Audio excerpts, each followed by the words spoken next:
here today to participate in the wedding, and by this act we unite Keith and Cynthia as husband and wife. So now who gives this woman to be married to this man? Her mother and I do.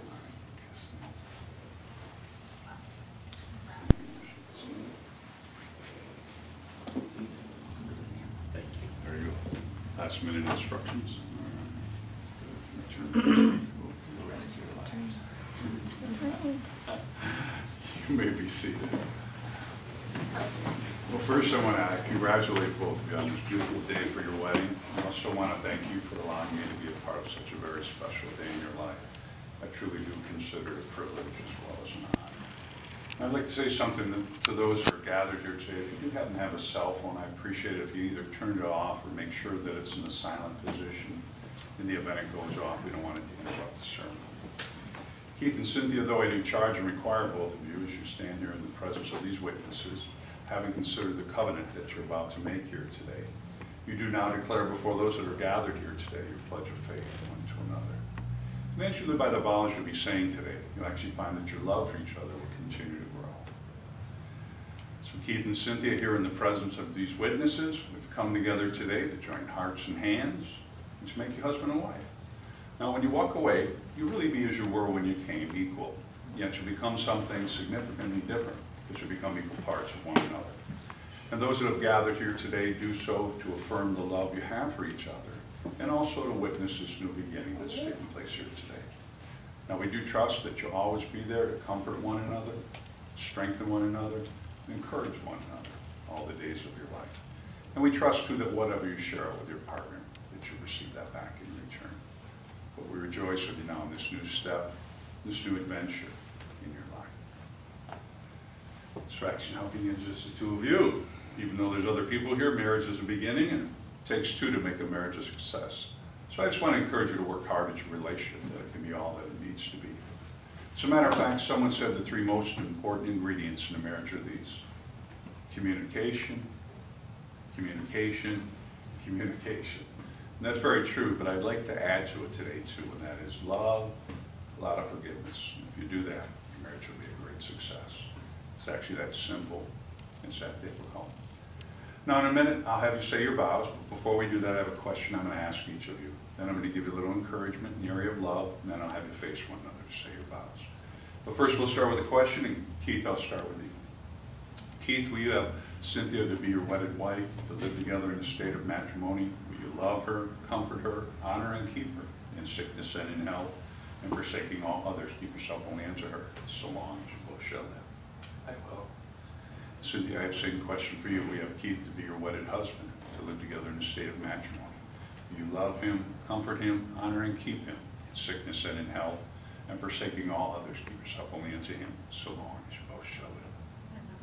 All right, excellent. Let me give you a little encouragement in the area of love, and then I'll have you face one another and say your vows. Because really, if a marriage is to last, it should be built on a strong and a lasting foundation of love. Next, we have a description of this love given to us, and it tells us what it is and how it behaves, and it talks about the attributes of this love. And I just want to encourage you to walk in these attributes towards one another all the days of your life. It says love is patient, love is kind, it envies no one. Love is never boastful, it's not conceited or rude. Love's never selfish, and it's not quick to take an offense. It goes on to say love keeps no scores of the wrongs, and it doesn't gloat over the mistakes of the other person, but rather love rejoices when truth prevails. And the final thing that it says, and probably that which is most important to you today, there's nothing that the two of you cannot face together with this kind of love.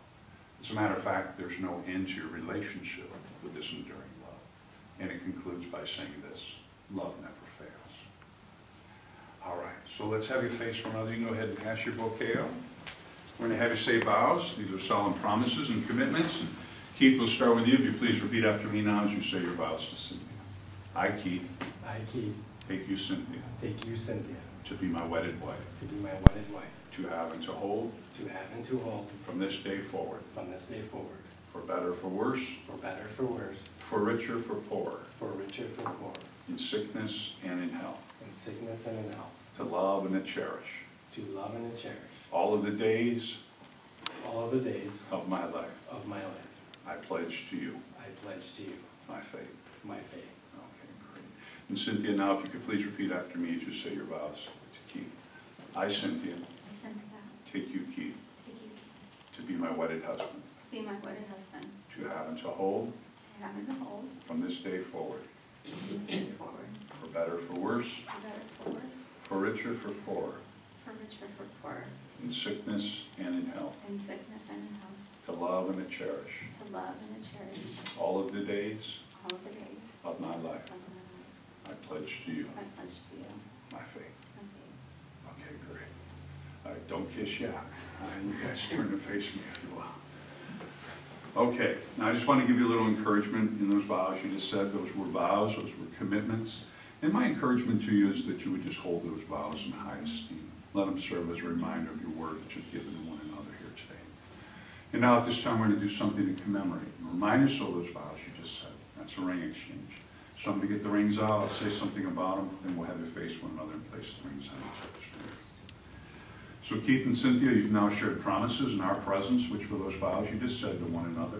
And I believe you have a token of your love you wish to exchange at this time, which are these rings. Now the rings that you're about to exchange are also symbolic, and I'd just like to share that symbolism with you. These rings are made out of a precious metal. Really, that's a symbol of everything that's pure and everything that's good. These rings also are never-ending circles, and that's an indication of eternity. Now, our hope for the two of you is that your love for each other will be as pure and lasting as a symbol that these rings represent. Okay, let's have you face one another again. Keith, take this ring. As you're placing it on Cynthia's finger, if you please repeat after me and say these words to her. With this ring, With this ring, I be wed. I thee wed. I give you I give you my life. my life. This ring is a token This ring is a token and a pledge and a pledge of my continuing love of my continuing love for you. for you. Let's get her on there, huh? There you go. She'll help you a little. All right, now, Cynthia, take this ring, and as you're placing it on Keith's finger, if you please repeat after me and say these words to me. With this ring, With this ring, I thee wed. I I do give you my life. my life. This ring is a token This ring is a token and a pledge and a pledge of my continuing love of my continuing love for you. for you. Great. All right, turn and face me. Okay, so now we've done two parts. We've said vows to one another. We've exchanged rings. Ready to pronounce you husband and wife. First much as Keith and Cynthia have consented together here today in wedlock. You've witnessed the same for your family and your friends and these witnesses. You've given your pledge of faith one to another here today. You've declared that by the joining of your hands in the giving and receiving of rings. It's now my privilege to pronounce you husband and wife together. And you may kiss your bride.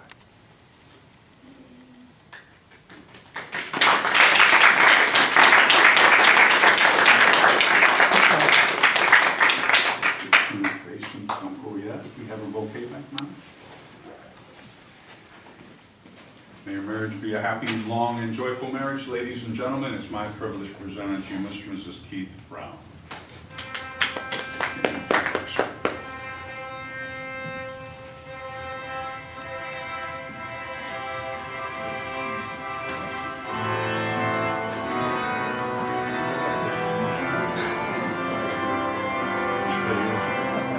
Just like it came out. Smile. Ladies and gentlemen, if you can just remain seated, someone from the chapel will come in and give you some further instruction.